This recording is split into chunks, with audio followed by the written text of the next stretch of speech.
Good morning, all dear students. Myself Harish Gangwar, and I welcome you all on my YouTube channel Excellence English Classes.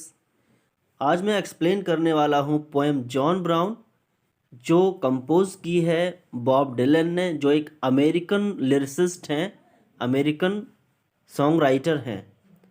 तो इन्होंने ये anti war poem John brown को compose किया है क्योंकि वो supporter थे पेसिफिज्म के।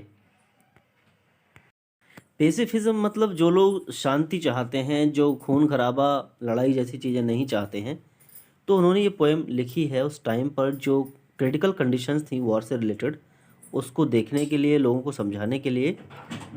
तो जॉन ब्राउन में क्या होता है, जैसे आपने समरी में पढ़ रखा होगा कि जॉन ब्राउन एक न्यू लैड है, यंग एज का एक लड़का है जिसे आर्मी में ज्वाइनिंग मिली है और वो अपने घर से बाहर जा रहा है एक बैटल फील्ड में। तो उसकी मॉम बहुत ही ज़्यादा प्राउड फील करती है पूरे मोहल्ले में, मतलब उसका बखान करती है, कहती है कि मतलब मेरा बेटा आर्मी में चला जा रहा है, बहुत ही अब बहादुरी का काम करेगा, देखो वर्दी कितनी अच्छी लग रही है इसकी।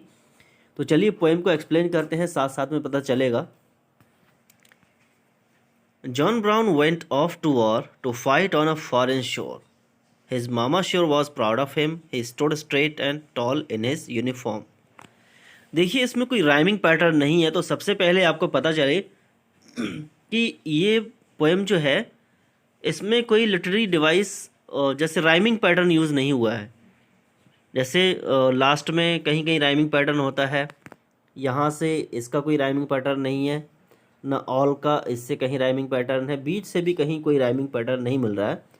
तो इसको हम बोलते हैं ब्लैंक वर्स। तो ये पोएम जो है ब्लैंक वर्स में लिखी गई है। तो ये फर्स्ट वर्स है। तो क्या सीन था कि जॉन ब्राउन एक बैटल फील्ड में जा रहा था, फॉरेन शोर पे, मतलब दूसरे देश में, और उसकी माँ बहुत ही प्राउड थी उस पर, क्योंकि जब वो अपनी यूनिफॉर्म के साथ, यूनिफॉर्म पहने हुए सीधा खड़ा हुआ था एकदम टॉल एंड स्ट्रेट, तो उसकी मामा के चेहरे पर, यानी उसकी मम्मी के चेहरे पर बहुत ही मुस्कुराहट थी उस टाइम पे।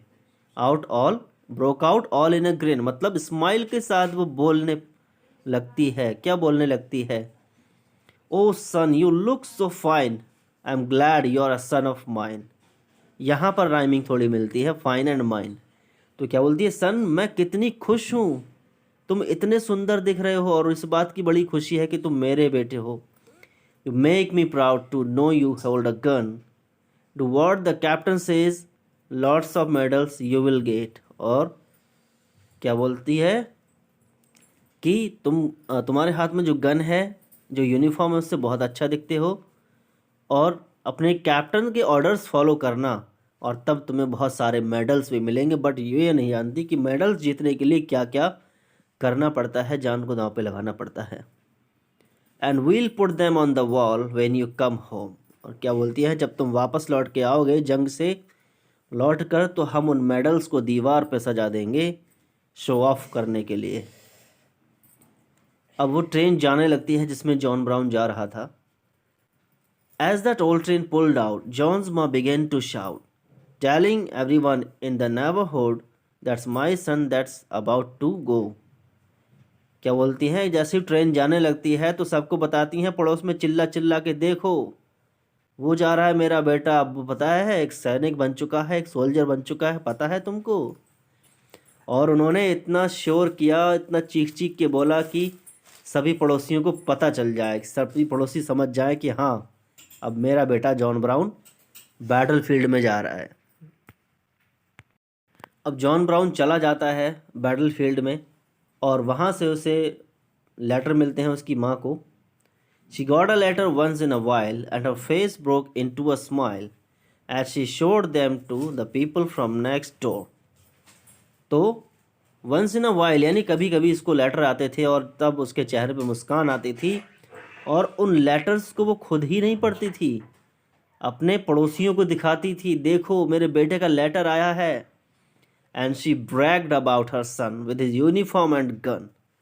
वो ब्रैग करती थी, ब्रैग मतलब शेखी बगाड़ती थी, गप्पे मारती थी कि देखो मेरा बेटा with his uniform and gun and this thing you called a good old fashion war. कहती हैं कि देखो मेरा बेटा जो है यूनिफॉर्म में और गन में, उसकी तरफ से लेटर आया है। वो लेटर को पूरे मोहल्ले में दिखाती थी और कहती थी तुम हो एक लोग जो वॉर को ओल्ड फैशन बोलते हो। नहीं, वॉर ओल्ड फैशन नहीं है, ये एक न्यू ट्रेंड है, न्यू फैशन है वॉर का। तो उन लोगों का मजाक बनाती थी जो कहते थे कि मतलब जो वॉर है ओल्ड फैशन है। तो क्या बोलती है, oh good old fashion war. कहती है कि तुम लोग वॉर को ओल्ड फैशन बोलते हो। नहीं, ये ओल्ड फैशन नहीं है। तब क्या हुआ, then the letter seize to come for a long time they did not come, they seize to come for about 10 months और मोर। यानी लेटर्स का आना बंद हो गया और लगभग 10 महीने गुजर गए, कोई लेटर ही नहीं आया। तब लास्ट में एक लेटर आया। उस लेटर में क्या लिखा हुआ था, go down and meet the train, your sons are coming from the war. Letter में क्या लिखा था, जाओ तुम्हारा बेटा लौट के आ रहा है मैदान से, स्टेशन पर जाओ और अपने बेटे से मिलो। She smiled and went write down, she looked everywhere around. वो जाती है मुस्कान के साथ कि मेरा बेटा आ गया, बेटा आ गया। नीचे जाती है प्लेटफॉर्म पर और चारों तरफ देखती है, but she could not C her soldier sun in site. लेकिन उसे अपना कहीं बेटा दिखाई नहीं देता है। But as all the people pass she saw her sun at last, when she did she could hardly believe her eyes. यानी जब बहुत सारी भीड़ थी तो उसे उसका बेटा नहीं दिख रहा था, क्योंकि जॉन ब्राउन ठीक से चल नहीं पा रहा था। और जब भीड़ सब चली जाती है तब उसको उसका बेटा दिखाई देता है, और जब वो देखती है तो उसे अपनी आंखों पर यकीन नहीं होता है। उसके बेटे की हालत क्या थी। On his face was all shot up and his hand was all blown of and he वोर a metal brace around his waste. He whispered kind of slow in a voice she did not know. यानी क्या हुआ था, उसका चेहरा पूरा छलनी हुआ था गोलियों से। चेहरे पर गोलियां लगी हुई थी, उसके छर्रे लगे हुए थे गोलियों के। उसका एक हाथ उड़ चुका था। His hand was all blown of, यानी एक हाथ उसका गायब हो गया तोप के गोले से। एंड ही वोर a metal brace around his waste, और कमर को सपोर्ट देने के लिए उसके कमर पे एक मेटल ब्रेस बंधी हुई थी। मतलब एक किसी भी मेटल का एक फ्रेम बना हुआ जिससे उसकी वेस्ट को सपोर्ट किया जाए और वो सीधा खड़ा रहे। इसकी इतनी खराब कंडीशन हो गई।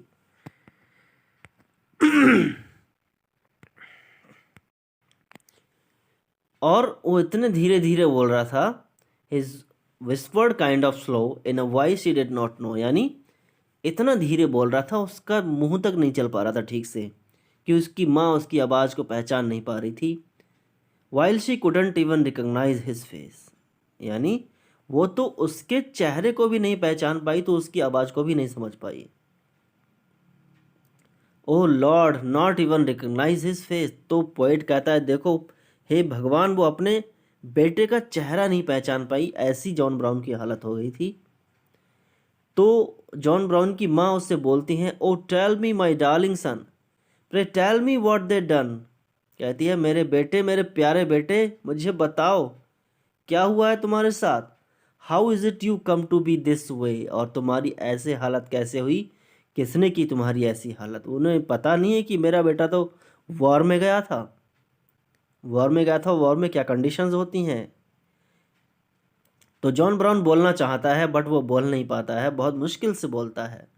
He tried his best to talk but his mouth could hardly move, यानी बहुत कोशिश की बोलने की, बड़ी मुश्किल से उसका मुंह हिला। And the mother had to turn her face away, और जिस कंडीशन से उसका मुंह चल नहीं पा रहा था तो उसकी माँ ने उसकी तरफ से चेहरा घुमा लिया कि वो अपने बेटे की ऐसी कंडीशन नहीं देख पा रही थी। तो जॉन ब्राउन ने फाइनली बोलना चालू किया, जैसी लैंग्वेज में भी बोल पा रहा था वो, मुश्किल से उसने बोलना चालू किया। और क्या कहता है, डोंट यू रिमेंबर माँ, when I went of to war you thought it was the best thing I could do. कहता माँ तुम्हें याद है तुमने क्या कहा था, जब मैं वॉर में जा रहा था तो तुमने सोचा था कि ये जो वॉर है ये सबसे अच्छी चीज़ है जो मैं कर सकता था, क्या मेरे लिए यही बचा था? I was on the battle ground, you were home acting proud. क्या बोलता है?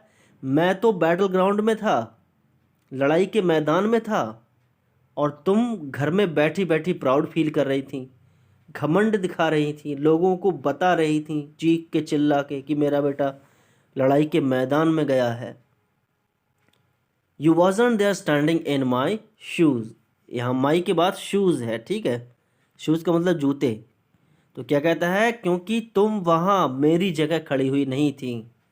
शूज़ का मतलब मेरे प्लेस पे खड़ी हुई नहीं थी, जहाँ लड़ाई के जंग के मैदान में मैं था। माँ, तुम वहाँ नहीं थी, तुम सिर्फ घर में बैठे बैठे इमेजिन कर रही थी। तो John brown shares his experience of war. वो अपना एक्सपीरियंस शेयर करता है और क्या बोलता है? ओ and I thought when I was there, God what am I doing here. क्या कहता है कि हे भगवान, मैंने जब वहाँ पहुँचा, लड़ाई के मैदान में जब पहुँचा, तो मैंने अपने आप से पूछा, मैंने सोचा, हे भगवान, कि मैं यहाँ कर क्या रहा हूँ?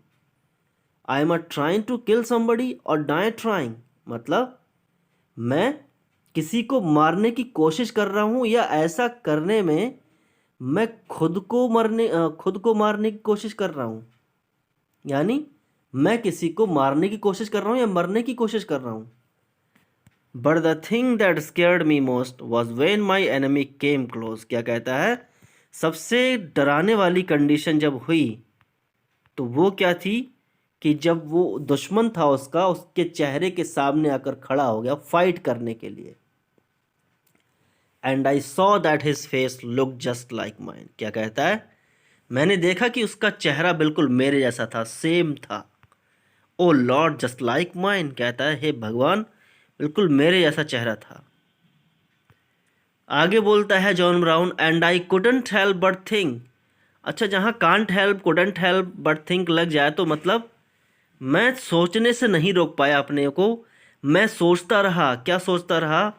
Through the thunder rolling and sting that I was just a puppet in a play.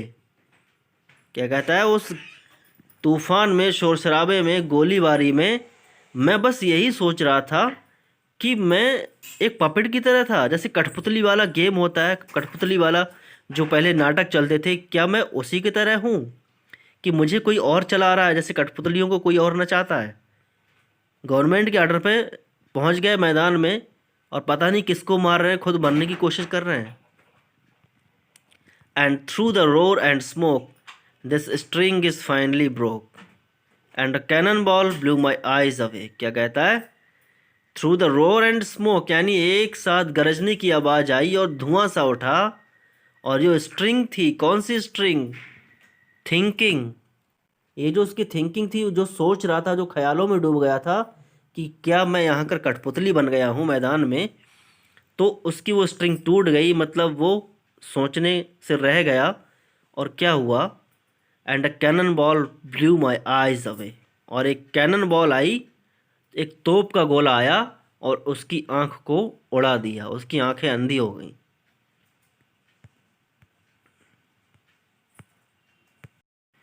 As he turned away to walk his माँ was still in shock.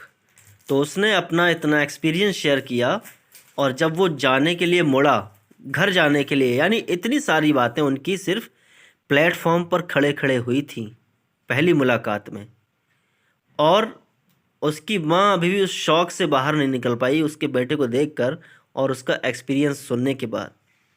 Eight seen the metal brace that helped him stand, but as he turn to go he called his mother close.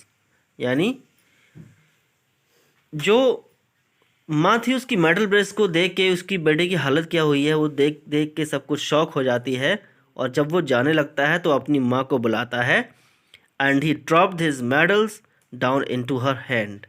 और वो जो medal जीत के लाया था, वो सारे के सारे मेडल्स उसने अपनी माँ के हाथ में रख दिए और कहा होगा कि माँ लीजिए, इतना तुम्हें घमंड था, तुमने ये भी कहा था मेडल जीत के लाना, दीवार पे सजाएंगे, लो अब मेडल दीवार पे सजा लो और अपने बेटे की हालत देखो। तो ये यहाँ पर एक्सप्लेनेशन फिनिश होती है। आई होप ये एक्सप्लेनेशन बहुत अच्छी लगी होगी आपको। एंड इस एक्सप्लेनेशन के थ्रू आप आंसर भी कंप्लीट कर सकते हैं, क्वेश्चन पूरा प्रिपेयर कर सकते हैं। और वीडियो अच्छा लगा हो तो प्लीज़ लाइक ज़रूर करिए, कमेंट करिए, फ्रेंड्स के साथ शेयर करिए। Thanks for watching, have a wonderful day.